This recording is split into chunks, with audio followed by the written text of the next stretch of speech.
입니다. 반갑습니다.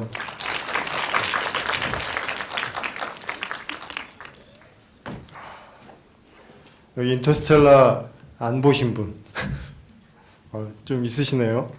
그래비티나 인터스텔라 둘 다 보신 분 계세요? 예, 거의 다들 둘 다 보신 것 같아요. 저도 두 작품 다 봤는데 예, 오랜만에 오늘 또 스크린에서 이 2001년 스페이스 오디세이를 보니까 예, 다시 한번 정말 스탠리 큐브릭 감독한테 경의를 표하지 않을 수가 없습니다. 정말 대단한 작품이네요. 예.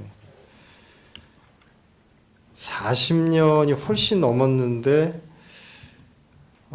우리가 지금 뭐 방금도 제가 인터스텔라 얘기, 그래비티 얘기를 했지만 이런 우주를 배경으로 하는 영화들에 대한 어떤 우리의 안목은 지금 굉장히 높아져 있는데 어떻게 이게 68년도에 이런 영상을 찍었는지 참 대단하고요.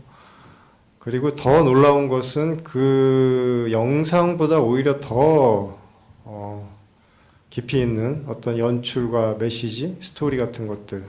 그래서 사실 지금까지도 이 스페이스 오디세이는 영화사에서 걸작이라는 것에 대해서 누구나 뭐 이견을 표하지 않을 정도로 아주 높은 평가를 받지만 정작 그런 어떤 점이 훌륭한 것이냐라는 얘기를 할 때 SF에 아주 익숙한 일부분들 외에는 주로 이 기술적인 면을 높이 평가하는 데 좀 치중한다는 느낌을 저는 받습니다. 예, 어떻게 저렇게 대단한 영상을 그렇게 오랜 옛날에 찍을 수 있었을까? 도대체 어떻게 촬영을 했을까? 뭐 이런 얘기인데 사실은 이 영화가 담고 있는 어떤 내용이나 감독이 이 작품을 통해서 표현하고자 하는 바가 과연 무엇이었는지 이런 거를 얘기를 하다 보면 저는 뭐 오늘도 다시 보면서 이런 생각을 했어요. 만약에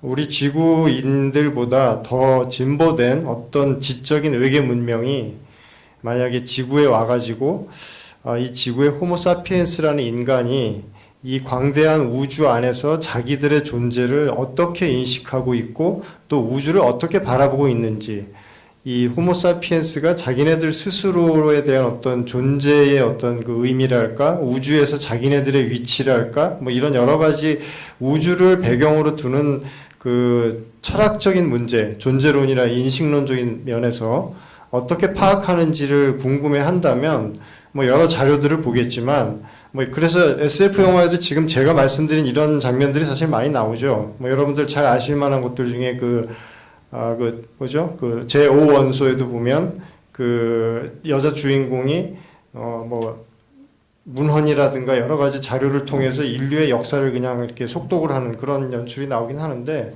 저는 인간의 어떤 철학적인 문제를 어디까지 이 호모사피엔스라는 종이 이제 천착을 했는지 그거를 궁금해하는 지적인 외계 문명이라면 아마 이 2001년 스페이스 오디세이라는 영화 작품을 반드시 중요하게 참고를 할 것이다라는 생각을 합니다.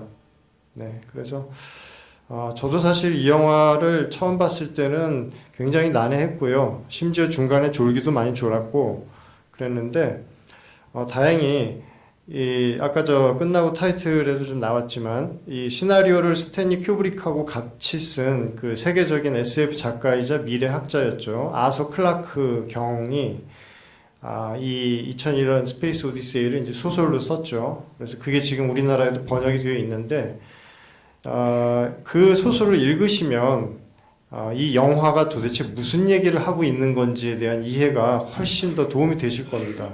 그래서 이 영화 제일 끝날 때 그 갓난 아기가 이렇게 우주를 떠돌면서 지구 가까이 오는 장면에서 끝이 나잖아요. 그 아이를 이제 그 소설을 보면 스타 차일드라고 표현을 해요. 우주 아이라고나 할까? 예, 그래서 이 영화 또 아시겠지만 뒤편에 이제 2010년 오디세이 2도 만들어지고 소설로는 2061년 오디세이 3, 그다음에 3001년 파이널 오디세이까지 소설이 전부 4편이 나와 있어요. 그 중에 이제 3편까지는 예전에 우리나라에서 다 번역이 됐었는데 아쉽게도 지금은 2001년 지금 보신 오디세이 1편만 아마 절판이 되지 않고 계속 아마 서점에서 여러분들이 찾아보실 수가 있을 겁니다.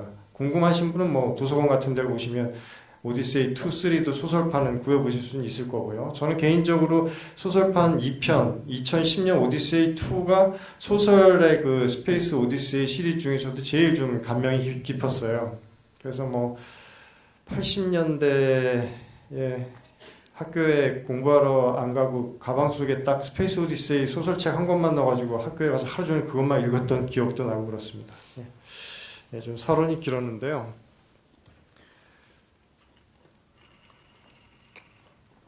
방금 모은영 선생님께서 말씀해 주신 대로 올해가 2015년이 됐어요. 참 저도 사실 잘 실감은 안 나는데 21세기가 뭐 된 게 엊그제 같은데 벌써 발을 들여놓고서 15년이라는 세월이 흘렀나. 더더욱 놀랐던 거는 올해가 되자마자 이곳 영상자료원을 포함해서 이곳 저곳에서 저한테 이제 여러 가지 연락이 오는 것이 백투더퓨처 시리즈의 2에서 나왔던 미래가 바로 2015년이었다. 그런데 그게 지금 현실로 우리한테 다가왔는데 그 영화 속에서 묘사했던 2015년과 실제 현실의 2015년이 어떻게 좀 다른지 이런 걸 대비해보는 기획들, 또 그것에 대한 의미랄까, 그거를 모티브로 해서 여러 SF 소설이나 영화들이 미래를, 가까운 미래, 21세기 초의 이 미래를 어떻게 예견했는지, 그 이론과 실제, 전망과 현실 이런 것들을 좀 다루어보는, 뭐 그래서 저는 뭐 어디 글도 쓰고 다른 데 가서 또 이렇게 강연도 하고 지금 계속 그러고 있는데요. 사실 이번에 영화를 12편을 선정을 하면서 재미있는 것이 이 영화들이 만들어진 시기 자체가 굉장히 오랜 세월에 걸쳐 있어요. 오늘 보신 영화가 이제 68년도에 만들어졌지만 그보다 전에 만들어진 화씨 450일부터 시작해서 가장 최근에는 이제 2008년도인가 만들어진 그 데스레이스까지 지금 쭉 그 연대기별로 제작 연도가 이렇게 스펙트럼이 나오는데 이 영화들을 보면 그렇게 세월이 흘러가면서 가까운 미래를 전망하는 양상도 이렇게 변화되는 걸 알 수가 있습니다. 그래서 똑같이 21세기 초 지금 2015년 정도를 예언했다고는 하지만 실제 현실하고 비교해보면 일단 가장 차이 나는 것은 미래학자들은 물론이고 SF 작가들까지 포함해서 그 누구도 2015년이 이런 스마트 기기들이 그리고 컴퓨터 네트워크, 가상현실, 인터넷, 사이버 스페이스 이런 것들이 우리 생활에 이렇게 깊숙이 침투할 거라는 거를 누구도 그렇게 일찍 예측을 못했어요. 구체적으로 연도를 꼭 집어서 말씀드리자면 1980년대 중반이 될 때까지도 이런 컴퓨터, 스마트폰, IT 기기가 우리의 일상을 지배하게 될 것이다라는 것에 대해서 그 어떤 SF 작가조차도 쉽게 예측을 못했습니다. 네. 그래서 뭐 백투더퓨처 시리즈 2편 보신 분들은 이제 기억하시겠지만 뭐 그 공중을 날아다니는 호버보드가 나오고 그 다음에 뭐 길 가다가 극장에서 영화 광고가 그 허공에 3차원 3D 홀로그램으로 막 뜨고 그 다음에 뭐 자동으로 사이즈가 의복이 이렇게 자기 신체에 맞춰지는 이런 뭐 그 오토 피팅이 되는 뭐 의복이 이렇게 묘사가 되고 그러지만 정작 그 백투더퓨처 시리즈 2를 보면 거기에 무슨 뭐 스마트폰이라든가 무선 전화기 이런 것들은 뭐 별로 우리가 좀 볼 수가 없죠. 아마 아무도 서울의 지하철에서 거의 대부분의 사람들이 스마트폰에만 이렇게 고개를 쳐박고 있는 모습은 누구도 예상을 못했을 거예요. 뭐 우리나라뿐만 그런 건 아니죠. 그래서 어떤 사람은 농담으로 이런 얘기도 했었어요. 20세기의 로스앤젤레스 풍경하고 21세기의 로스앤젤레스 풍경은 차이점이 뭐냐면 똑같이 사람들이 이제 길을 가는 그 장면을 찍은 사진을 두 장을 똑같이 갖다 놓고 한쪽 사진에만 사람들 손에다가 휴대폰만 쥐어주면 그게 21세기의 풍경이다. 예, 뭐 그런 얘기도 나왔었습니다. 그래서 이렇게 21세기가 컴퓨터, 스마트 기기 이런 것들의 어떤 그 전성시대가 될 거라는 조짐은 아까 제가 말씀드렸다시피 80년대 중반에서야 이제 나타나기 시작했는데 그게 구체적으로는 1984년도에 윌리엄 깁슨이라고 하는 미국의 SF 작가가 뉴로맨서라고 하는 장편 SF 소설을 하나 발표합니다. 근데 그 소설에서 묘사된 가까운 미래의 모습이 바로 지금 우리한테 익숙한 그 컴퓨터하고 인간이 서로 계속 거의 24시간 뗄래야 뗄 수 없을 만큼 이렇게 가깝게 서로 소통을 하고, 그 다음에 컴퓨터 속의 가상 공간, 사이버 스페이스 안에서 뭔가 이런저런 일들이 벌어지고, 이런 일들을 그 소설에서는 사실 훨씬 더 이제 좀 진보된 모습으로 묘사를 했어요. 이를테면 이제 우리 인간의 눈도 뭐 여기다 전자 눈을 단다거나 이래가지고 사람의 두뇌하고 컴퓨터가 지금처럼 뭐 키보드라든가 마우스라든가 이런 뭐 아니면 그 손가락 터치 같은 이런 아날로그 방식이 아니라 직접적으로 기계에 인간의 두뇌가 이제 그 플러그로 커넥트가 되는 이런 장면들을 묘사를 했는데, 사실은 실제 현실에 우리가 그런 식의 컴퓨터하고의 직접적인 그 인터페이스를 갖는 것은 앞으로도 조금 더 세월은 있어야 필요할 거라고 생각을 해요. 그 이유가 아직은 뭐 기술의 발전이 더 있어야 되기도 하지만, 더 중요하게는 우리 인간들이 아직까지 컴퓨터하고 이렇게 기계적으로 직접적으로 연결이 되는 거에 대해서는 좀 거부감이 있잖아요. 예를 들어서 스마트폰을 손톱 크기 정도로 축소를 시켜가지고 우리 두뇌 안에 직접 이식해서 넣을 수가 있다. 그래갖고 우리 두뇌 안에서 스마트폰과 우리 두뇌의 신경세포가 직접적으로 연결이 돼가지고 마치 매트릭스에서 자기가 예를 들어서 뭐 주인공이 전혀 몰랐던 뭐 헬리콥터 조종 기술 같은 거를 간단하게 다운로드를 받아가지고 두뇌에서 금방 깨우치는 것 같은 게 실제로 가능하다고 하면, 여러분들이 선뜻 그 스마트폰의 두뇌 이식 수술을 받을 수 있을까요? 아직까지 좀 거부감이 있죠. 우리 몸을 째고 몸 안에다가 뭔가를 집어넣는다고 하는 것이, 이게 이제 사이보그화가 되는 것이고, 오시이 마모루 감독의 공각기동대 같은 게 바로 그런 이제 상황을 묘사를 하고 있는 건데, 근데 잘 생각해 보면 미래를 전망할 때 과학기술은 발달해도 과연 그 과학기술의 발달만큼 인간의 어떤 그 과학기술에 대한 수용의 정도도 같이 보조를 맞추어서 발전을 하는 것인가, 이거를 좀 생각을 해볼 수가 있는데, 여기 보니까 이제 연세가 좀 있으신 분들도 보여서 아마 기억을 하실 거라고 생각이 됩니다. 1980년쯤에 지금으로 따지면 벌써 한 35년 정도 됐죠. 영국에서 세계 최초의 시험관 아기가 태어났어요. 예, 기억하시는 분들 계실 겁니다. 그래서 시험관 아기가 태어났을 그 당시에는 전 세계에서 뭐 당연히 우리나라도 포함해서, 저도 이제 그 당시 우리나라의 그 언론 보도 같은 것들이 지금 기억이 나는데, 굉장히 뭐랄까 좀 우려를 나타내는 그런 여론이 많았어요. 과연 우리가 이렇게까지 해도 되는 걸까?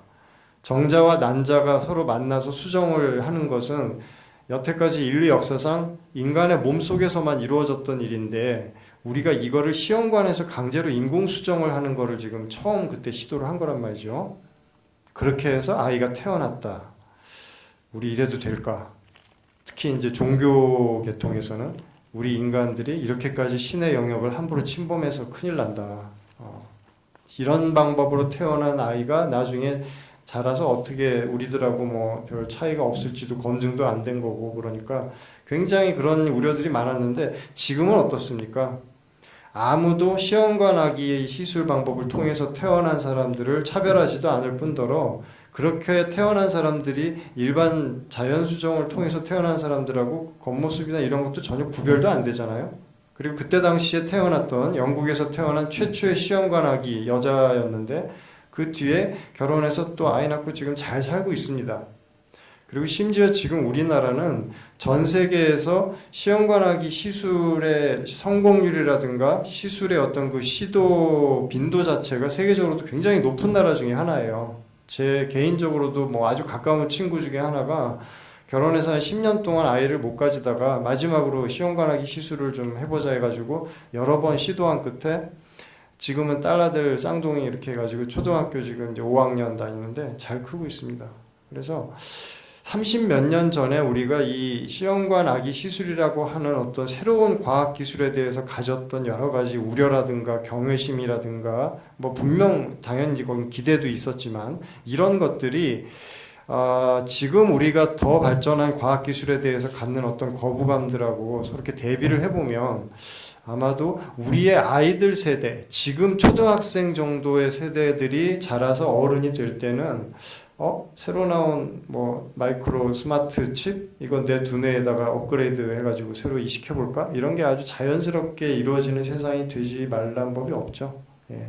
더군다나 초등학생쯤 되면 태어나면서부터 자연스럽게 마치 숨 쉬는 것처럼 과학기술은 당연히 나보다 앞서서 몇 년에 한 번씩 금방금방 업그레이드 되고 그렇게 빨리빨리 발전하는 것이라는 거를 자연스럽게 이제 받아들이는 세대이기 때문에 더군다나 그런 게 인류 역사상 처음인 세대이기 때문에 아마 지금으로부터 한 20, 30년이 또 흐르고 나면 우리들의 일상의 모습은 또 굉장히 달라져 있을 거라는 생각이 저는 듭니다.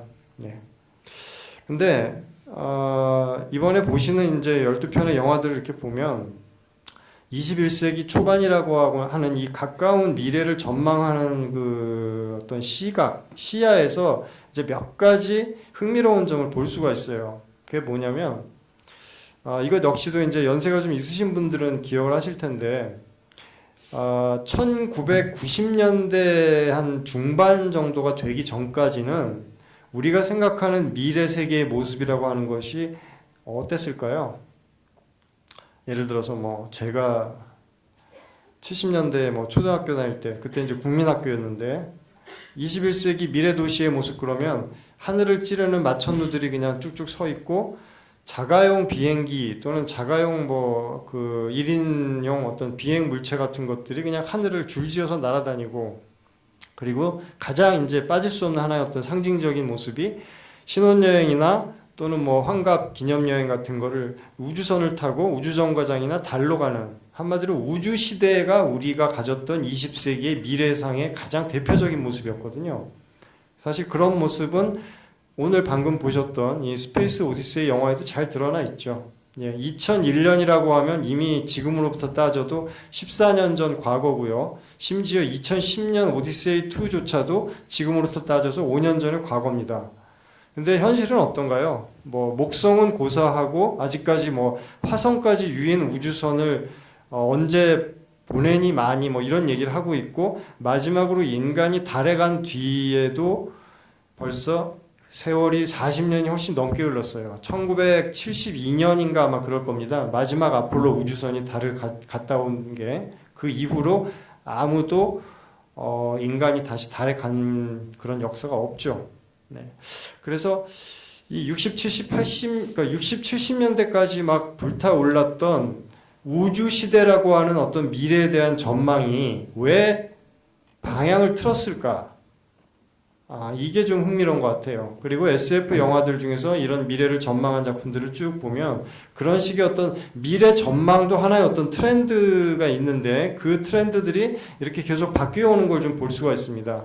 그래서 지금 우리한테 익숙한 이런 컴퓨터 네트워킹 사회, 정보 사회 이런 식의 미래상은 1990년대나 되어서야 비로소 SF 영화에도 좀 등장하기 시작해요. 소설은 이제 그거보다 조금 빨리 이제 80년대 중반이나 돼서야 나온 거고, 아까 제가 소개해드렸던 윌리엄 깁슨의 뉴로맨서라는 작품도 84년에 나왔는데, 그 혹시 뭐 기억력 좋으신 분은 이 뉴로맨서라는 작품 또는 윌리엄 깁슨이라고 하는 SF 작가 이름을 아마 아시는 분이 있을지도 모르겠어요. 그 안철수 씨가 예전에 왜 대선 출마 선언을 할 때 그 선언문 중에서 이런 내용이 있었죠. 미래는 이미 와 있다. 다만 널리 퍼지지 않았을 뿐이다. 이런 표현을 그때 썼었는데 바로 이 말을 한 사람이 이 윌리엄 깁슨이에요. 네. 이게 사실 무슨 말이냐면 우리가 생각하는 것 이상으로 과학기술은 여러 분야에서 굉장히 많이 지금 발달해 있는데 이것이 우리의 일상에서 대중화될 때까지 걸리는 시간들이 또 좀 시간 차이가 존재하거든요. 일단 시제품이 나올 때까지의 막대한 개발비라든가 이것을 양산했을 때 그 단가를 낮춰서 가격을 낮춰가지고 일반인들이 부담 없이 구입할 수 있고 즐길 수 있고 그 혜택을 누릴 수 있을 때까지는 또 시간이 좀 많이 걸리는데 그런 과정을 거치다 보면은 뭐 길게는 2, 30년, 3, 40년씩 걸리기도 하거든요. 그래서 여러분들이 2001년 우주의 오디세이 영화를 보시면서도 그 동의를 안 하시는 분도 계실진 모르겠지만 이 영화에서 이 영화가 40년도 훨씬 더 전에 만들어진 옛날 영화다라는 걸 알 수 있는 부분이 어디인 것 같아요? 쉽게 말해서 좀 낡은 티가 난다, 촌티가 난다라고 하는 부분은 어딘 것 같습니까? 버튼이요? 그렇죠. 그런 인터페이스 방식도 좀 다르긴 하죠. 예, 그거 얘기하시니까 아까 그거 혹시 보셨습니까? 그 영화 저 전반부에 그 우주 비행사들이 식사하면서 옆에 뭘 이렇게 하나씩 두고서 얘기를 했잖아요. 이게 바로 그 유명한 삼성하고 애플사 간에 그 서로 뭐 소송 걸렸을 때 삼성 쪽에서 제시했던 아이패드와 같은 태블릿 컴퓨터는 이미 2001년 우주의 오디세이라는 영화에서 40몇 년 전에 제시가 됐던 거다. 그러니까 이걸 가지고 애플이 독점적 저작권을 주장할 수는 없는 거다라는 그 자료로, 그 증거 자료로 제시했던 게 바로 오늘 여기 나왔었죠. 예, 오히려 그런 부분만 보면 2015년 지금을 거의 정확하게 예측한 거라고 할 수 있죠. 근데 말씀하신 대로 저도 그 뭐 버튼들을 계속 눌러대고 이런 것들이 요즘 같으면 저렇게까지 많이 안 누르고 대부분이 이제 자동 제어라든가 프로그래밍된 어떤 일종의 자동 그 프로세싱으로 많이 처리를 할 텐데라는 생각이 들었고요. 저는 또 한 가지 어떤 점에서 이제 이게 60년대에 만들어진 영화구나라고 느꼈냐면 바로 사람들의 의복에서 좀 그런 걸 느꼈어요. 예, 어떤 의상 디자인이나 이런 패션 이런 데 좀 관심이 있으신 분들이면 그런 거 느끼지 않으셨나 모르겠는데, 예, 미래가 배경으로 등장하는 SF 영화들을 쭉 보면 그 미래, 그 배경이 미래라는 것을 관객들한테 어필하기 위한 가장 쉬운 방법으로 사람들의 의복을 뭔가 좀 뭐랄까 뭐 포스트 모던하게 나름대로 다들 디자인을 한달까? 뭐 그런 게 좀 있죠. 예, 그런데 당연히 이 영화에도 그런 정서가 반영은 됐지만 이미 40년도 훨씬 더 지난 지금의 시각으로 보면 이 영화에 등장하는 미래 의상 디자인조차도 왠지 좀 낡은 것처럼 보이는 그런 게 있었던 것 같아요. 반면에 여기 등장하는 어떤 우주선의 디자인이라든가 아까 뭐 버튼식 얘기도 나오긴 했지만 전반적으로 여기에 등장하는 어떤 컴퓨터라든가 기타 기계 장치들의 어떤 하드웨어 디자인들은 정말 다시 봐도 굉장히 깔끔하고 모던해요. 아마 여러분들 다들 느끼셨을 텐데. 예, 그래서 그런 식으로 좀 거대 장치 산업에 적용이 되는 그런 산업 디자인 같은 것들은 우리가 일상에서 금방금방 느끼는 이런 의상 디자인이라든가 또는 뭐 우리가 늘 손에 쥐고 쓰는 이런 스마트 기기 같은 것들보다는 훨씬 좀 긴 호흡으로 그 트렌드가 천천히 변하는 것 같아요. 여러분들 1970년대, 80년대의 미국 우주 왕복선이라든가 또는 그 전에 아폴로 우주선에 탑재되었던 컴퓨터 성능이 어느 정도일 것 같으세요? 예, 거기 실렸던 컴퓨터들은요, 우리가 옛날 옛적에 쓰던 XT 컴퓨터 정도도 안 되는 그런 성능이에요. 예, 그러니까 뭐, 60, 70년대 미항공 우주국에서 엄청나게 돈을 많이 들여가지고 최첨단 과학기술을 동원해서 우주선을 달까지도 보내고 그랬던 거지만 사실 그때 당시의 컴퓨터의 수준이라고 하는 거는 지금 우리가 가지고 있는 우리 손에 다 하나씩 들고 있는 이 스마트폰에 비하면은 비교가 안 될 정도로 굉장히 낡고 성능이 좀 속된 표현을 쓰자면 후진 아주 저사양의 컴퓨터인 거예요.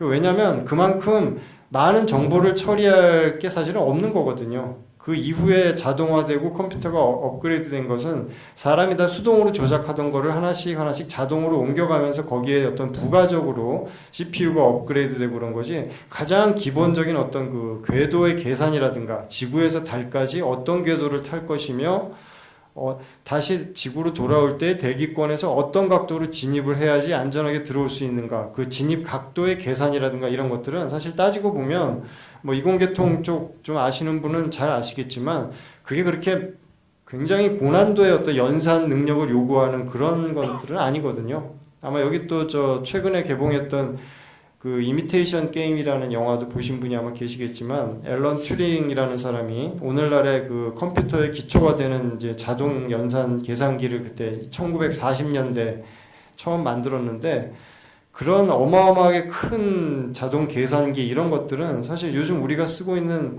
스마트폰에 비교하면은 스마트폰 안에 있는 아주 조그만 칩보다도 훨씬 더 낮은 성능을 가지고 있는 거예요. 그러니까 뒤집어 얘기하면 그만큼 과학기술이 빨리빨리 발달을 했다는 거죠. 그래서 우리가 쓰고 있는 스마트폰이 손톱보다도 작아져서 우리 두뇌 속으로 이식을 할 수 있을 정도로 초소형화되는 것은 제가 볼 때 그렇게 먼 얘기가 아니고요. 지금도 아마 제한적인 기능만 취한다고 하면 지금 현재도 그런 시술은 아마 가능합니다.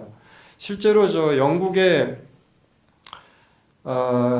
레딩 대학의 그 로드니 매튜라고 하는 교수가 이거 아마 외신을 통해서 아마 이거 보신 분도 계실 텐데 자기 팔을 절개해가지고 팔 안에다가 이 실리콘 칩을 이식해 넣어가지고 이 칩하고 그 다음에 이 마이크가 만약에 이제 로봇 팔이라고 여러분이 생각을 해보시면 이 로봇 팔하고 자기 팔에 이식한 신경 칩하고 서로 뭐 블루투스 같은 걸로 연동을 시켜서 이게 서로 이렇게 라인으로 연결이 안 돼 있는데도 내가 팔을 이렇게 움직이면 로봇 팔이 따라서 이렇게 움직이는 그런 실험을 벌써 1998년도인가 그 교수가 했어요. 그러니까 이미 기술적으로는 그런 것들이 이미 많이 지금 올라와 있다는 거죠. 다만 대중화가 안 됐고 이런 걸 하게 되면은 의료법이라든가 여러 가지 복잡한 어떤 법령이 또 재정비가 돼야 되기 때문에 그런 것들이 준비가 안 돼 있을 뿐이지 우리가 생각하는 것 이상으로 과학기술의 발달은 지금 빨리빨리 가고 있다는 거죠. 그리고 과학기술의 발달 속도를 우리가 얼마나 잘 수용할 건지도 지금 우리도 어느 정도는 뭐 잘 따라간다고 생각을 하겠지만 그거 이상으로 우리보다 더 이제 어린 지금 초등학생 세대, 그러니까 21세기가 되어서 태어난 아이들이 자라서 20대, 30대가 되고 사회에 중추가 되면 그 세대에서 받아들이는 과학기술의 어떤 수용 양상은 우리하고는 또 비교가 안 될 정도로 굉장히 빨리빨리 받아들여질지도 모르겠어요. 그래서 과학기술의 발달이라고 하는 이 표면적인 면만 가지고 다가올 미래의 어떤 모습들을 예측하고 특히 이런 SF 영화에서 가까운 근미래 사회의 모습이 어떨 건지 예측하고 대부분의 SF 영화들이 이런 식으로 접근을 하죠. 그런데 가만 생각해 보면 과학기술의 발달이 우리한테 가져다 줄 어떤 장밋빛 미래상이라고 하는 것은 이미 1945년을 기준으로 해서 완전히 한풀 꺾였거든요. 왜 1945년인지는 아시겠어요?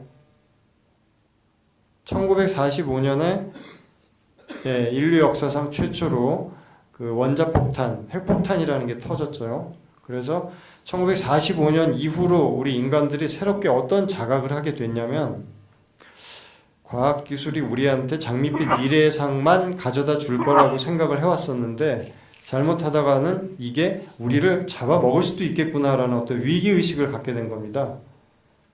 과학기술 때문에 우리가 스스로 자멸할 수도 있겠다. 이런 각성을 하게 된 거죠. 그래서 SF 소설이나 그 다음에 영화 같은 것들을 보면 이런 암울한 미래에 대한 어떤 성찰 같은 것도 빠지지 않고 많이 나옵니다. 그리고 이번 프로그램에서 여러분이 이제 보실 수 있는 작품들 중에는 그러한 어떤 성찰도 담겨 있는 작품들이 많이 있죠. 대표적인 게 이제 화씨 450일 같은 경우 물질적으로는 풍요롭지만 어떤 그 철학적이나 지적으로는 아무런 자극이 없이 그냥 먹고 자고 즐기기만 하는 그런 뭐 배부른 돼지라고밖에는 표현할 수가 없는 그런 어떤 미래 사회에서 사는 사람들이 등장을 하는데 그 사회에서 가장 흥미로운 점은 모든 책이란 책은 보는 대로 다 수거해서 불태워버리죠. 화씨 451도라는 이 제목 자체가 종이가 불에 타기 시작하는 온도거든요. 그래서 화씨 451은 원래 영화로 만들어진 거는 이제 1960년대 후반이지만 원작 소설은 1950년대 초에 그 레이 브래드버리라고 하는 미국의 작가가 썼어요. 그래서 이 작품도 우리나라에 뭐 번역이 돼서 나와 있고 미국에서는 중고등학교, 대학교 일반 고양이들까지 두루두루 거의 학교에서 이제 권장도서로 많이 선정을 해서 거의 부교재처럼 읽는 굉장히 유명한 고전 소설 중에 하나이기도 합니다. 현대의 고전이죠. SF의 고전이자.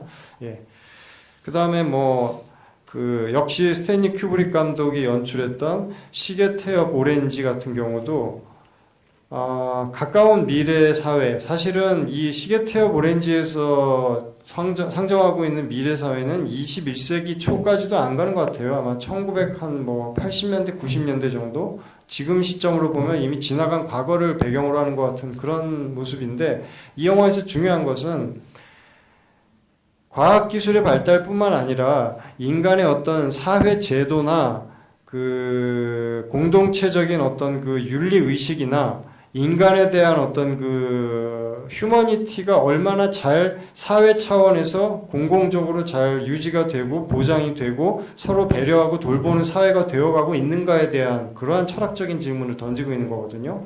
예, 그래서 이것도 원래는 이제 앤소니 버제스라고 하는 영국의 작가가 쓴 소설을 다시 스탠리 큐브릭 감독이 영화로 만들었는데 굉장히 각색을 잘 했죠. 그래서 아마 이 중에는 시계태엽 오렌지 영화를 보신 분도 아마 있을 것 같은데, 이 작품은 한동안 아마 우리나라에서는 제때 수입 개봉을 못했던 걸로 알고 있어요. 굉장히 좀 충격적인 장면들이 좀 있기 때문에, 단순히 어떤 그 19금 노출뿐만이 아니라 굉장히 좀 좀 잔혹한, 그게 피가 튀고 이러는 하드고식의 잔혹함이 아니라 뭔가 그 사람들한테 불편한 느낌을 계속 갖게 만드는 그런 충격적인 장면들, 충격적인 연출이 계속 나오는데, 저는 SF의 가장 중요한 미덕 중에 하나가 당대 사회의 불편한 금기에 대해서 끊임없이 건드리고 문제제기를 하는 거라고 저는 생각을 하거든요. 예, 그런 점에서 이 시계태엽 오렌지라는 영화는 굉장히 그 점을 잘 보여주고 있는 작품입니다. 조금만 더 구체적으로 말씀을 드리면, 우리가 어떤 범법을 저질러서 마땅히 재판을 받고 그에 따른 어떤 형벌을 받는 사람을 우리는 이제 이런 식으로 지금 사회가 굴러가고 있는데, 전 세계가 과연 거기에 더해서 그 사람이 잘못된 심성, 삐뚤어진 심성을 갖고 있다고 그것을 교정을 해준다고 하는 것이 과연 어디까지 허용이 될 것인가. 물론 지금도 현행 교도 행정에는 이제 그 교정이라고 하는 부분이 들어가 있지만, 이 영화에서는 이거를 생리 심리학적으로 완전히 사람을 어떻게 정신적으로 좀 바꿔보려고 하는 그런 시도가 등장하거든요. 근데 그렇게 하는 과정에서 그 범죄자가 과연 온전히 원래의 제정신을 유지할 수 있을까? 원래의 온전한 제정신을 유지하지 못하더라도 사회 다수의 행복을 위해서는 범법자 개인은 좀 인권이 짓밟혀도 되는 것일까?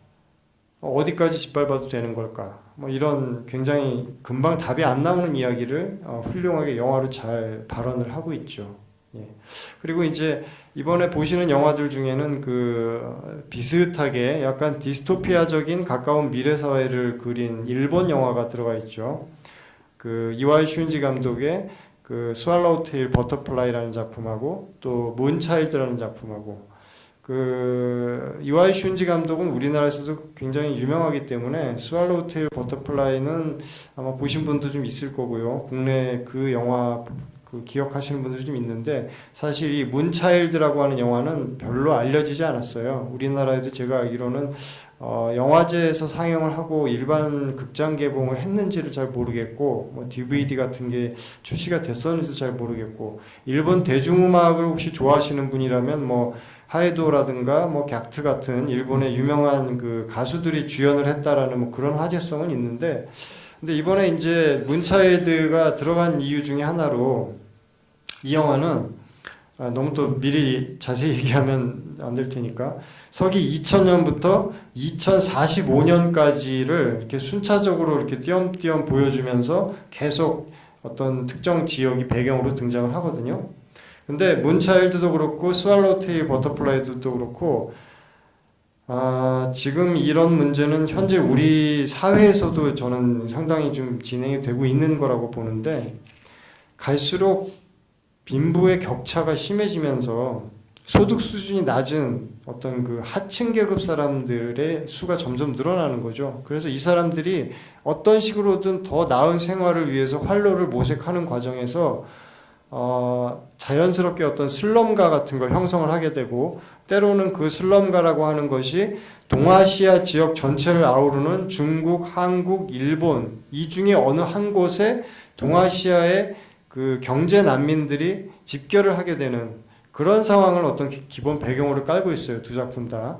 네. 근데 이런 설정이야말로 저는 오히려 과학기술이라고 하는 어떤 그 한 가지 측면만 보는 것보다 과학기술의 발달이 어떻게 보면 간접적으로는 지금과 같은 부익부 빈익빈의 그런 계층 간 격차를 더 벌리는데 혹시 일조를 하고 있는 건 아닌가, 이런 혐의까지도 좀 제기하게 되는 여러 가지 사회적인 문제가 같이 나오는 거죠. 과학기술이 발달된다고 해서 그게 고스란히 우리들의 사회의 어떤 공평한 복지로 그대로 반영이 되는 게 아닌 거죠. 예. 그래서 가까운 미래 사회 21세기 2000년, 2010년, 2020년대 요때를 다룬 SF 영화들 중에서 이번 프로그램에서 상영하는 작품들을 포함한 많은 작품들이 이런 디스토피아적인 암울한 미래상을 또 많이 다루고 있습니다. 그래서 우리는 오히려 그런 영화를 보면서 저런 작품들이 오히려 더 우리의 미래를 가깝게 내다본 게 아닌가, 그런 생각도 할 수 있을 것 같아요. 사실 백투더퓨처 시리즈의 두 번째 작품이 바로 올해 2015년을 예견했다고 해서 화제가 됐지만, 본질적으로 백투더퓨처 시리즈는 이제 시간 여행을 다룬 작품이잖아요. 대표적인 타임슬립물이고 시간 여행을 다룬 SF 영화 중에서는 아마도 전 세계적으로 가장 유명한 시리즈 작품 중에 하나일 겁니다. 이거하고 이제 터미네이터 시리즈 같은 게 있죠. 그런데 터미네이터 시리즈는 타임슬립보다는 그 인조인간, 인공지능, 안드로이드 이런 쪽에 조금 더 초점이 맞춰져 있다면, 백투더퓨처는 제목에서부터 우리가 알 수 있다시피 시간여행을 과거로 미래로 막 왔다 갔다 하는 이런 것에 초점이 맞춰져 있어서 과연 다가올 가까울 미래를 이 영화에서는 어떻게 예견했는지, 이런 게 아마 더 화제가 된 것 같아요. 참고로 백투더퓨처 시리즈가 이제 1편이 1985년에 나왔거든요. 근데 1편이 발표될 당시에 그 영화 속의 현재 시점도 1985년이에요. 처음에 과거로 날아가죠, 1편에서. 언제로 날아갔는지 혹시 기억하세요? 30년 전으로 날아갔어요. 1955년. 그래서 30년 전에 과거로 날아가니까 자기 엄마랑 자기 아빠가 아직 결혼을 안 한 상태에서 각자 학생이 돼가지고 그 마을에서 따로따로 놀고 있는데, 중간에서 아들이 엄마랑 아빠랑 어떻게 좀 맺어주게 하려다가 엄마가 아빠 말고 자기한테 관심을 보이는 좀 황당한 상황이 발생해서 얘가 그 시간에서 자기의 존재가 없어질지도 모르는 위기를 겪고 막 그러죠. 둘이 결혼을 해야 이제 자기가 태어나는 거니까. 근데 우리가 생각하는 1955년은 6.25 전쟁이 끝나고서 불과 몇 년 지나지 않은 때였기 때문에 뭐 저부터도 그때 이후에 태어났고, 그래서 1950년대라고 하면 정말로 까마득한 옛날처럼 생각을 하는데, 백투더퓨처 2에서 미래로 시간여행을 했죠. 그 미래가 몇 년이라 그랬죠? 예, 지금이죠. 2015년. 1985년에서 2015년도 몇 년 차이죠? 30년 차이예요. 그러니까 30년이라고 하는 세월이 막상 우리가 그 세월을 살아본 사람들 입장에서 보면 생각보다 그렇게 긴 것도 아니구나라는 그런 생각이 저는 또 들더라고요. 그래서 이게 진짜 1985년의 시점에서 30년 전에 1955년과 지금 2015년 시점에서 30년 전이면 1985년. 지금 사실 저는 1985년을 뒤돌아보면 그렇게까지 까마득한 과거였다고는 생각이 안 들거든요. 예, 저는 뭐 개인적으로 그때가 이제 대학교 신입생 시절이었는데, 모르겠어요. 아마 지금 백투더퓨처 시리즈 같은 영화를 재미있게 볼 중고등학생이나 초등 고학년 정도 되는 아이들한테 야, 너 1985년이 상상이 되냐? 라고 물어보면 그 친구들은 마치 우리가 1955년을 까마득한 옛날로 생각하는 것처럼, 또 1985년이라는 과거를 얼마나 그 아득한 미래로 생각을 할지 모르겠는데, 근데 그 아이들이 1985년에 나온 백투더퓨처 시리즈 1편을 보면 아마 우리가 생각하는 것 이상으로 훨씬 더 옛날 같다라는 생각을 할 것 같아요. 왜냐하면 휴대폰도 없고, 얘들은 이미 그 존재도 모르겠지만 심지어 삐삐라는 것도 없고, 그렇죠? 이러니까 그 30년 전의 과거라고 하는 것은 지금에 비하면 굉장히 좀 뭐랄까 낡은 시대였구나. 뭐 문명의 이익이라고 할 만한 것도 별로 없고 막 이런 것들이 있으니까. 예. 그래서 실제로 SF가 그리고 또 미래학자들이 전망하는 전망하는 미래의 모습들이라고 하는 것은 1970년대까지는 우주 시대라고 하는 키워드로 집약되어서 표현할 수가 있었다는 얘기 다시 한번 정리를 해드리고요. 그러다가 80년대 들어서 미국이 더 이상 이제 구소련하고 뭐 우주 경쟁을 할 필요가 없을 정도로 미국의 우주 개발이 압도적으로 이제 승리를 거두었기 때문에 미국 말고는 아무도 달에 인간을 보내지 못했죠. 결국 소련도 못 보내고. 그 다음에 이제 90년대 들어서 소련 동구의 어떤 몰락 사태를 겪으면서 기존의 사회주의 체제에는 미국이나 우리나라나 뭐 일본 같은 이런 자본주의 진영에 대해서 어떤 체제 경쟁에서 일단 완전히 이제 갈렸죠. 승부가. 사회주의 진영의 실험이 실패했다. 뭐 이런 식의 표현으로 정리가 되는. 그렇지만 게다가 또 중국 같은 경우에는 수정주의를 일찌감치 채택을 해서 여전히 지금도 공식적으로는 중국 공산당이 중국을 지배하고 있지만 중국의 현재 어떤 자본주의적인 측면의 영향력은 어마어마하죠. 제가 한 2, 3주 전에 SNS에서 굉장히 좀 충격적인 기사를 하나 봤어요. 혹시 이 중에도 보신 분이 계실지 모르겠는데 좀 믿어지지가 않는 내용이에요. 뭐냐면 중국이 지난 3년인가 5년 동안 소비한 건축용 콘크리트의 양이요. 미국이 지난 100년 동안 썼던 양하고 같대요. 저는 이거 계산이 좀 잘못된 거 아닌가 했는데 꼼꼼히 읽어봤더니 정말이래요. 근데 저는 그 기사를 보면서 각별히 좀 우려를 했던 게 뭐냐면 이미 저는 그 예전에 그 환경 관련된 어떤 책을 보면서 이런 구절을 제가 봤거든요. 중국 인구 전체가 미국인들하고 똑같은 수준의 생활을 영위하려면 지구가 한 3개쯤 필요하대요. 네, 무슨 말인지 알겠죠? 미국인들이 평균적으로 누리는 어떤 그 소득 수준 그리고 거기에 이제 부과되는 여러 가지 사회복지 혜택이라든가 이런 것들이 중국 인구가 지금 공식적으로 밝혀진 것만 해도 아마 뭐 10억이 넘나요? 뭐 저도 최근에 중국 인구가 지금 어떻게 나오는지 모르겠는데 근데 중국은 이제 한자녀 정책을 강력하게 추진을 해왔기 때문에 출생 신고가 안 되어 있는 아이들이 굉장히 많단 말이죠. 예. 근데 뭐 그런 아이들도 어쨌든 일단 태어나서 계속 생존을 하는 이상은 성인이 될 때까지 그리고 성인이 된 이후에는 뭐 또 2세를 생산을 할 테고 실제 중국의 인구가 전체가 다 그렇게 고르게 생활 수준이 점점점 향상이 돼버리면 정말로 지구의 미래는 우리가 예측을 하는 정도를 넘어서서 어떤 말도 안 되는 또는 놀라운 상황이 벌어질지 모르겠구나라는 생각이 들더라고요. 그렇다고 해서 중국 사람들한테 당신들 때문에 지구가 위기에 처할 것 같으니까 그냥 적당히 먹고 살아라 라고 할 수도 없는 거죠. 예. 근데 뭐 실제로 여러분들 많이 저 피부로도 느끼시겠지만 중국에서 지금 엄청나게 많은 부유층들이 점점점 이제 늘어나고 있거든요.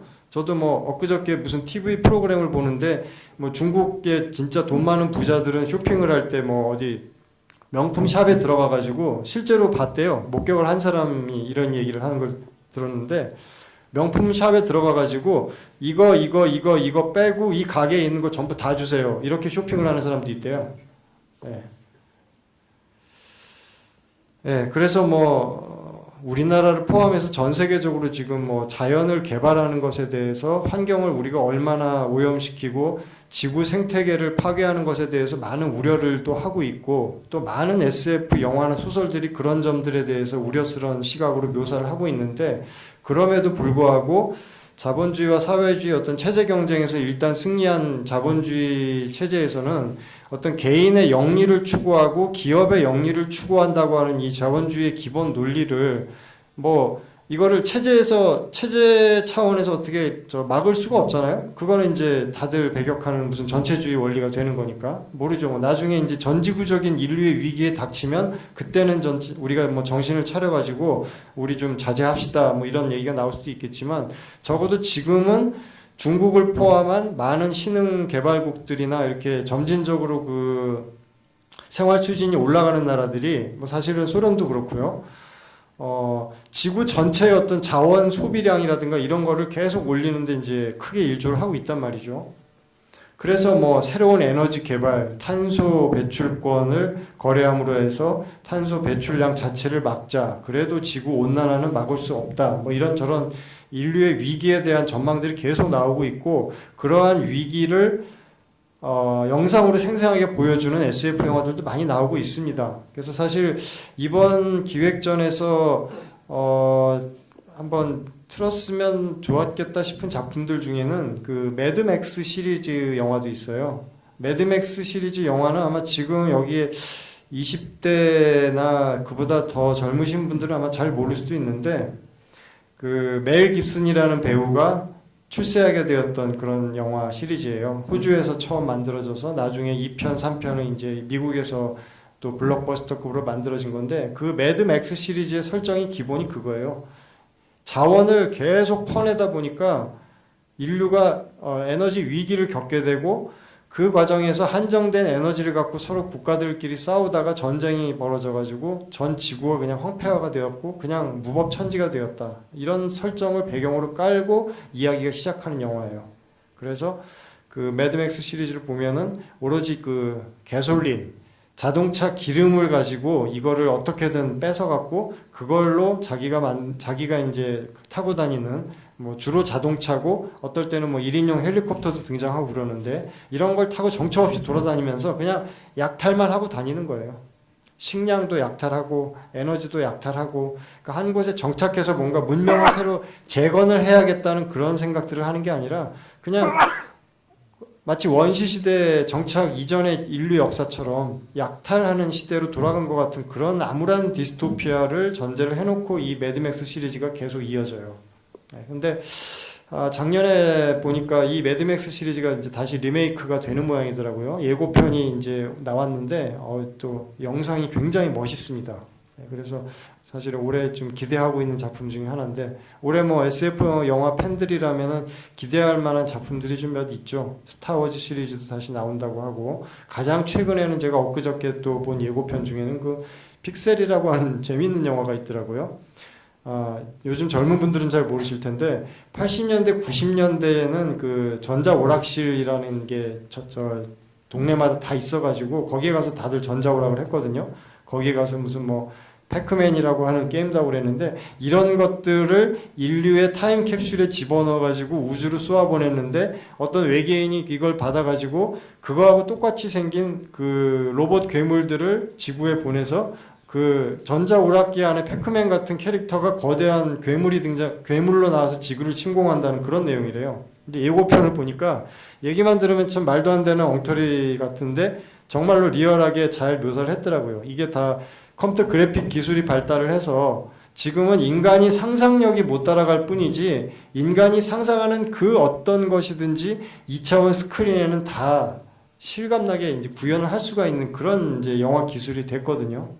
예, 사실 그래서 더 역설적으로 스탠리 큐브릭 감독이 정말 존경스러운 거예요. 보셨던 스페이스 오디세이 영화에는 컴퓨터 그래픽이 거의 안 들어가거든요. 그 끝에 장면에서 그 보우먼 우주비행사가 왜 마치 그 인터스텔라나 또는 콘택트에서 그 웜홀 통과하는 것 같은 환상적인 공간을 통과하는 장면이 나오잖아요. 그 장면 뒤에 등장하는 막 그 굉장히 그 형이상학적이고 환상적인 우주의 모습 같은 게 그게 다 무슨 화학 약품들을 이렇게 섞어가지고 물에 타가지고 번지게 하는 장면을 찍고 이런 식의 기법으로 촬영이 된 거거든요. 네, 근데 저는 그런 수공업적이고 아날로그적인 특수효과 장면들이 아직까지는 컴퓨터 그래픽보다는 더 뭔가 좀 리얼하고 생생하고 어떤 설득력을 주는 그런 진정성을 갖고 있는 것 같아요.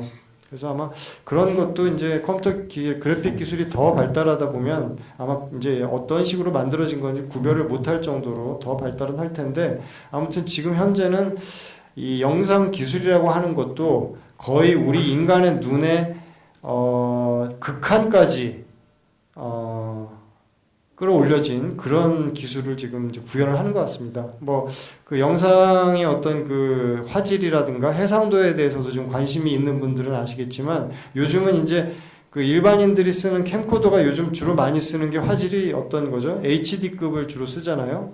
근데 요즘은 이제 HD급보다 화질이 4배가 더 뛰어난 그 4K 또는 UHD라고 하는 게 지금 많이 나오잖아요. 예, 근데 이 정도 화질이면은 이거보다 더 높은 해상도, 더 좋은 화질은 우리 인간의 눈으로는 이제 구별이 안 된대요. 그러니까 영상 기술도 이제 거의 어느 한 정점에 왔다고 보는 거죠. 예. 그래서 제 생각에는 영상 기술과 관련해서는 우리가 좀 주목해 봐야 될 만한 것이 그 오큘러스 리프트라고 하는 그 이렇게 뭐 두툼하게 생긴 고글 같은 건데 이걸 쓰면은 이 안에서 이제 3차원 가상현실로 보이는 거. 이번에 뭐 삼성이 그 오큘러스 리프트하고 합작을 해가지고 이제 삼성 기어라고 또 만들어낸다고 알고 있는데 그것이 실제로 이제 써보면 아직까지 그 안에서 보여지는 해상도는 굉장히 낮아요. 누가 봐도 이건 컴퓨터 그래픽인지 알 수 있을 정도로. 근데 컴퓨터 CPU의 클락 스피드가 이제 계속 올라가면 그 안에서는 이제 우리가 그걸 쓰고서 고개를 돌리거나 위를 쳐다보거나 아래를 쳐다보거나 이러면은 그거에 따라서 그 안에 보여지는 화면이 바로바로 실시간으로 변화가 되거든요. 그래서 한 번씩 착용을 하신 분들은 또 굉장히 놀라요. 야, 이거 되게 재밌다 하고. 실제로 이제 이거를 게임이나 학습에 응용하려고 지금 벌써 많은 프로그램들이 지금 개발이 되고 있고, 우리나라에서도. 그런데 이것이 해상도가 HD급 또 UHD급 이런 식으로 점점점 업그레이드 되는 것도 그리 멀지 않은 세월에 아마 이루어질 것 같습니다. 그렇게 되면 아마 영상 체험이라고 하는 것도 뭔가 새로운 차원으로 또 접어들 것 같아요. 그거는 이제 3D하고는 또 다른 거거든요.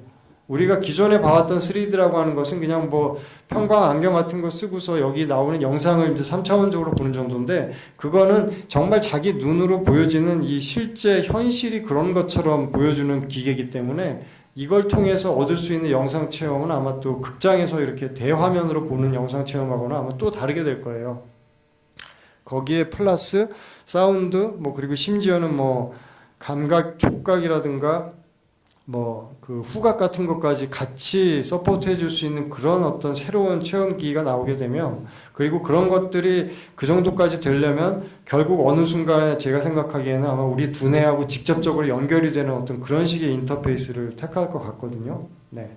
그렇게 되면 아마 21세기 빠르면 중반이 오기 전에 뭔가 우리 일상이 또 새로운 혁명을 겪지 않을까. 예, 저는 그런 생각이 또 듭니다. 예, 그래서 뭐 70년대까지 우주 시대라고 하는 것이 21세기를 바라보는 어떤 압도적인 전망이었다면 그것이 90년대 들어서 IT의 세상이라고 하는 어떤 전혀 새로운 컴퓨터 가상현실 사회로 급격하게 좀 전환이 되었고 그러한 가상현실 사회로서의 미래 전망 키워드는 90년대 이후에 등장한 SF 영화들을 보면 잘 그게 반영이 돼 있어요. 그래서 뭐 이번에 보시는 영화들 중에도 90년대 이후 2000년대 들어서 만들어진 영화들을 보면 그런 트렌드가 아마 잘 반영이 되어 있을 겁니다. 예. 그리고 사실 이런 실사 영화들뿐만 아니라 특히 일본에서 만들어진 그 애니메이션이라든가 그 밖에 다른 여러 영화들을 보면 이 21세기 초 2000년대부터 2010년, 2020년대를 배경으로 그린 SF 영화들은 또 굉장히 많이 있는데요. 사실 이 스페이스 오디세이 같은 영화도 이렇게 극장에서 스펙타클하게 그렇게 고화질로 볼 수 있는 기회가 흔한 게 아닌데 이게 다 이제 저도 참 개인적으로 고맙게 생각하는데 영상제로원에서 이게 작품 하나하나 다 그 소스를 받고 상영 허가를 이제 획득을 하고 이렇게 해서 OK 사인을 받고 이렇게 해야지 이제 틀 수 있는 거거든요. 이게 이제 무료 상영이라고 해서 그냥 막 틀어도 되는 게 아니고 이번에 사실은 2001년 우주의 오디세이 1편하고 2010년 오디세이 2도 틀고 싶었어요. 근데 이 2편은 마지막까지 좀 이 순조롭게 상영 허가 받는 이게 좀 완결이 안 돼가지고 아쉽게도 이번에는 상영을 못했습니다. 2001년 스페이스 오디세이 이 1편이 워낙 유명해서 그렇지 2010년 오디세이 2도 상당히 잘 만든 영화예요. 그리고 예전에 뭐 우리나라에 뭐 비디오나 DVD도 출시도 됐었고 그렇기 때문에 관심이 있는 분들은 2010년 오디세이 2도 한번 보시면 1편의 이 내용에서 바로 이어지는 이야기이기 때문에 이 영화가 말하려고 하는 바가 뭔지를 이해하는 데 아마 조금 더 도움이 되실 수 있을 겁니다. 예, 참고하시고요. 그 밖에 이번 프로그램에서 보여드리는 작품 중에서 조금 이제 특이하다고 할 수 있는 작품이 그 스캐너 다클리라는 영화가 있습니다. 여기 혹시 그 에단 호크 줄리델피였나요? 그 비포 선라이즈 그 영화 시리즈들 보신 분들 좀 계시죠? 예, 그거 감독했던 그 리처드 링클레이터 감독이 만든 게 이 스캐너 다클리라고 하는 애니메이션입니다. 근데 이 영화가 굉장히 특이한 기법으로 만들어졌는데 영화를 이제 보시면 알겠지만 분명히 애니메이션인데 딱 보면 저거 배우 누군데 하고 알 수가 있어요. 저 키아누 리브스네? 뭐 이런 식으로. 우마 서머니네? 뭐 이런 식으로. 그래서 저도 사실은 왜 감독이 이런 방법으로 이 영화를 만들었는지는 잘 모르겠는데 실사로 그걸 다 찍은 다음에 그 실사로 찍힌 그림 위에다가 애니메이션 기법으로 다시 그려가지고 그걸로 애니메이션을 만들었어요. 네. 그래서 왜 이런 기법으로 이런 영화를 만들었는지는 잘 모르겠지만 아무튼 링클레이터 감독이 이런 기법으로 이런 영화를 하나 더 만들었어요. 그 웨이킹 라이프라고 그것도 굉장히 뭐 철학적이고 뭐 보기에 따라서는 굉장히 난해한 흥미로운 작품인데 아무튼 그 스캐너 다클리라고 하는 영화는 제가 이제 그 며칠 뒤에 이제 스캐너 다클리 상영을 하고 나서 또 한 번 이런 자리를 가질 건데 그 필립 딕이라고 하는 그 유명한 미국의 SF 작가가 쓴 원작 소설을 영화로 만든 거예요. 근데 이 필립 딕이라고 하는 작가가 1982년도에 세상을 떠났습니다. 그러니까 작고한 지 벌써 30 몇 년이 지난 거죠. 근데 이 필립 딕이라고 하는 작가가 쓴 SF 소설들을 원작으로 삼아서 영화로 각색한 SF 영화들이 지금도 계속 나오고 있어요. 이 필립 딕이라고 하는 작가의 소설을 원작 삼아서 만든 영화를 제가 지금부터 쭉 한번 말씀을 드릴게요. 아마 그러면 여러분들이 굉장히 그 낯익은 귀에 익은 영화들이 많이 있을 겁니다. 심지어 보신 영화도 꽤 될 것이고 블레이드 러너라는 영화가 바로 이 필립 딕이 작고한 82년도에 발표된 영화죠. 오늘날에는 SF 팬들은 물론이고 세계 영화 사상 손꼽히는 걸작 중의 하나로 사실은 이번 이 프로그램에도 많은 분들이 아니 왜 2019년을 배경으로 삼은 블레이드 러너는 상영을 하지 않습니까? 뭐 이런 질문들을 많이 하셨다 그래요.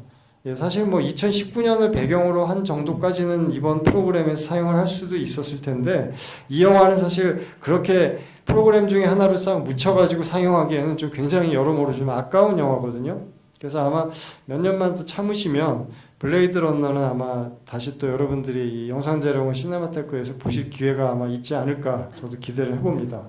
예, 블레이드 러너라는 영화가 있고 그 다음에 마이너리티 리포트라는 영화도 필립 딕 소설 원작으로 삼은 거예요. 그 다음에 두 번이나 영화로 만들어졌던 토탈 리콜도 필립 딕 원작으로 영화를 만든 거고요. 그 다음에 또 페이첵이라는 영화도 있어요. 그 다음에 또 컨트롤러라고 우리나라에 개봉되었던 영화도 있습니다. 원래는 어저스트먼트 뷰어로라고 그랬고 뭐 조정국 뭐 이런 뜻인데 아무튼 그 영화도 필립 딕의 원작이고 그 다음에 또 그 SF 팬들은 아시는 분들이 좀 있는데 스크리머스라고 하는 SF 영화가 있습니다. 이것도 뭐 후속편도 만들어지고 그랬는데 이것도 필립 딕의 원작이고 그 다음에 그 제가 지금 제목은 기억이 안 나는데 우리가 왜 그 한국인하고 결혼했다 그래서 캐서방 하는 그 배우 니콜라스 케이지가 주연했던 그 가까운 미래를 예견하는 뭐 그런 설정이 등장하는 어떤 그 스릴러 액션 SF 영화가 또 있거든요. 우리나라에도 개봉했던 아무튼 뭐 그런 영화 포함해서 제가 지금 쭉 말씀드렸던 이 모든 유명한 SF 영화들이 그중에 이제 유명한 작품들이 많이 있는데 이게 다 스캐너 다클리까지 포함해서 이게 다 필립 딕이라는 작가가 쓴 소설이에요.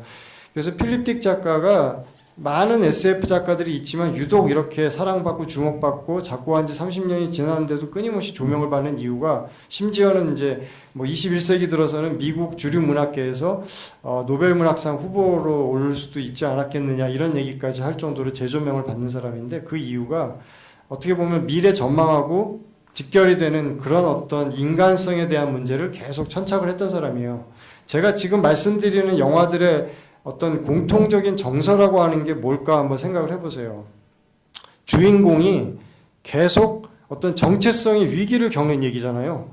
원래의 나라고 생각했던 것이 사실은 원래의 내가 아니고 뭔가 다른 존재였던 거라는 어떤 뭐 가짜 기억 또는 어느 것이 진짜 나인지 몰라서 이렇게 혼돈스러워하는 상황, 그런 것들이 공통적으로 등장을 하거든요. 또는 내가 털끝만큼도 의심하지 않았던 평범한 일상과 나의 어떤 뭐 여태까지 살아왔던 삶의 궤적과 앞으로의 나의 어떤 삶의 뭐 운명이랄까, 어느 정도는 정해진 것으로 보여지는 어떤 그 삶의 길, 이런 것들이 사실은 어떤 알 수 없는 존재에 의해서 다 미리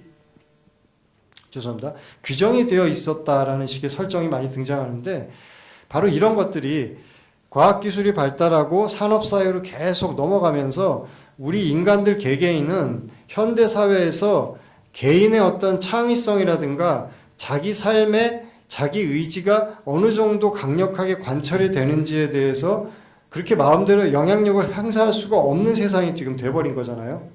그 좀 상투적인 표현을 빌자면 그냥 거대한 사회의 한 톱니바퀴로 그냥 살아가고 있는 거예요.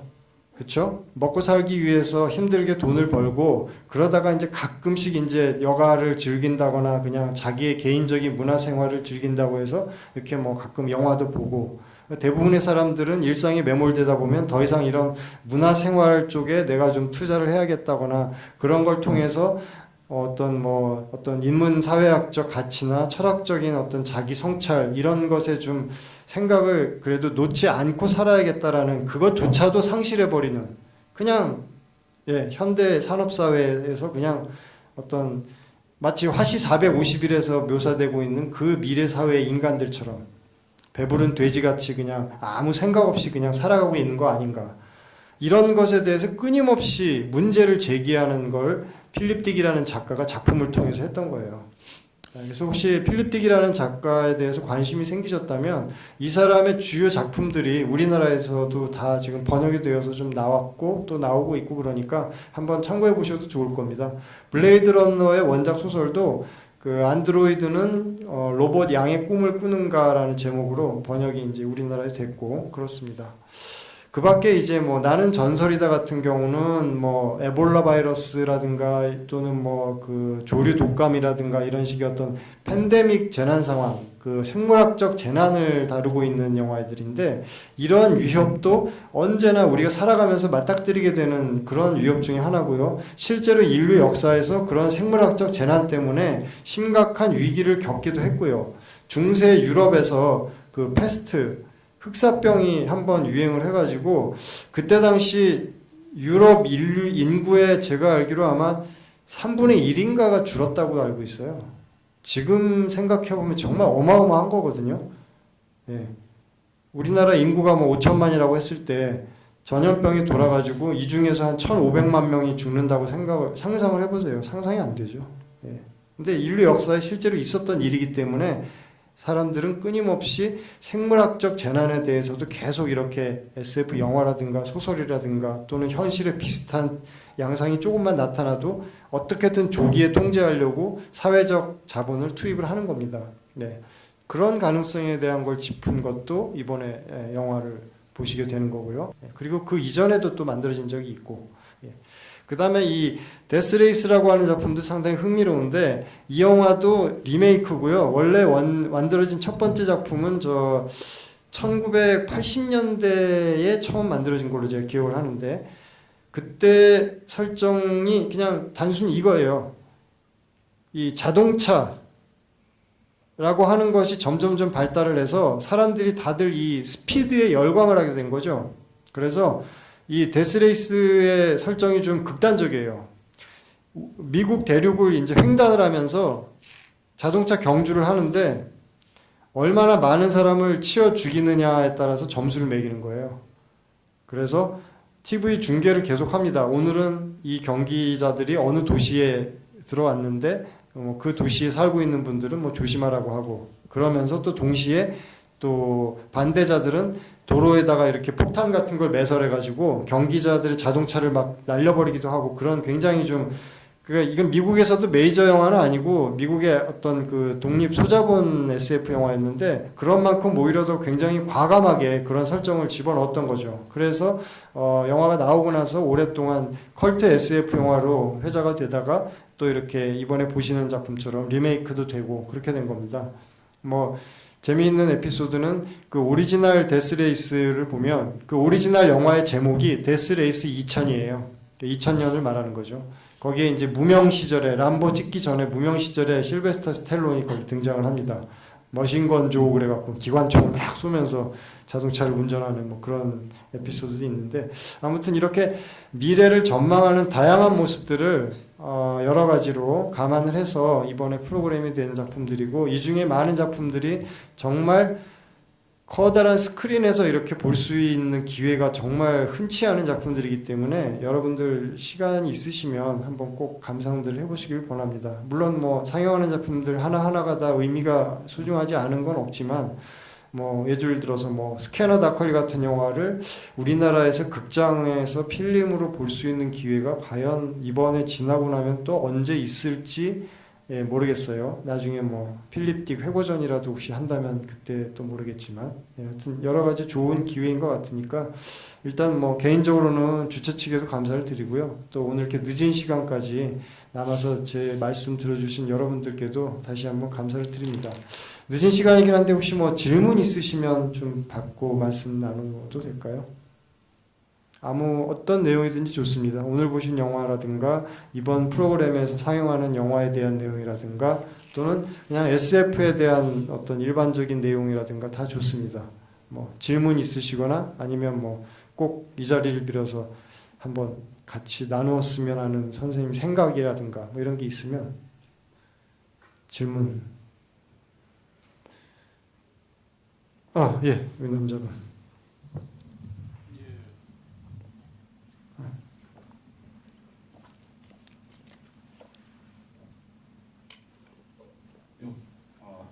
아예 뭐 저는 그 영화를 잘 몰라서 아까 전에 그 오디세이 마지막에 네.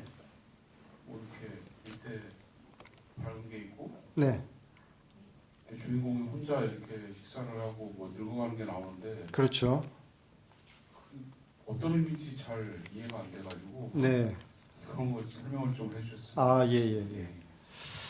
제가 알기로 아마 2001 스페이스 오디세이 상영회를 하고 나면 항상 받는 질문으로 제가 기억을 하는데 혹시 오늘도 예외 없이 예. 그 장면에 대한 해석을 미리 말씀드리지만 제가 말씀드리는 게 그 영화의 그 장면에 대한 어떤 정확하거나 뭐 정답이다 이렇게 말할 수는 당연히 없는 거고요. 다만 소설을 읽어보면 일단 그 주인공이 맞닥뜨린 그 마치 세트 같은 그 방 아주 그 고급스럽고 고풍스럽게 인테리어가 되어 있는 그 방의 환경은 알 수 없는 어떤 미지의 외계의 존재가 만들어 놓은 건 맞아요. 예, 그래서 소설판을 보면 거기에 뭐 책이라든가 냉장고 안에 무슨 음식 같은 죄송합니다. 이런 것까지 등장하는데 책을 이렇게 펼쳐보면 그 안에 무슨 글씨가 있는 건 아니고 그냥 책 모양만 한 정교한 어떤 소도구 같은 그런 느낌이다라는 식으로 돼 있어요. 그래서 이게 뭐냐면 이 주인공한테 일단 편안한 어떤 그 뭐 웜홀이라고도 웜홀인지 아닌지도 알 수 없는 어떤 우주의 낯선 곳을 이렇게 막 헤쳐서 알 수 없는 곳에 떨어졌으니까 심리적으로 굉장히 불안할 거 아닙니까? 그래서 일단은 이 지구인의 마음을 좀 차분히 가라앉히게 하기 위해서 이 지구인에게 친숙한 방을 하나 만들어줘서 그 안에 이제 둔 것이고요. 그 안에서 이 주인공은 이 영화에서는 굉장히 일종의 뭐 상징적인 빨리 감기 같은 기법으로 처리를 했다고 저는 이해하는데 이 안에서 그 주인공은 자기한테 주어진 생물학적인 삶을 아주 빠른 시간 안에 다 한 거죠. 또는 실제로 리얼타임으로는 이 안에서 천천히 원래대로 나이를 먹어서 늙어 죽은 건데 이 영화에서 편집을 해서 이렇게 보여주는 것일 수도 있고요. 그건 이제 알 수 없고 그렇게 해서 지구인으로서의 어떤 생물학적인 생체 나이를 다 먹고 침대에서 이제 늙어서 이제 죽고 마지막에 이제 선돌이 나타나죠. 이 선돌이 사실은 영화 제일 처음 시작할 때 우리의 원시 조상 유인원들 앞에 나타났던 그 선돌하고 어떤 수미 일관의 어떤 대비의 상징 이런 걸로 저는 이제 이해가 되거든요.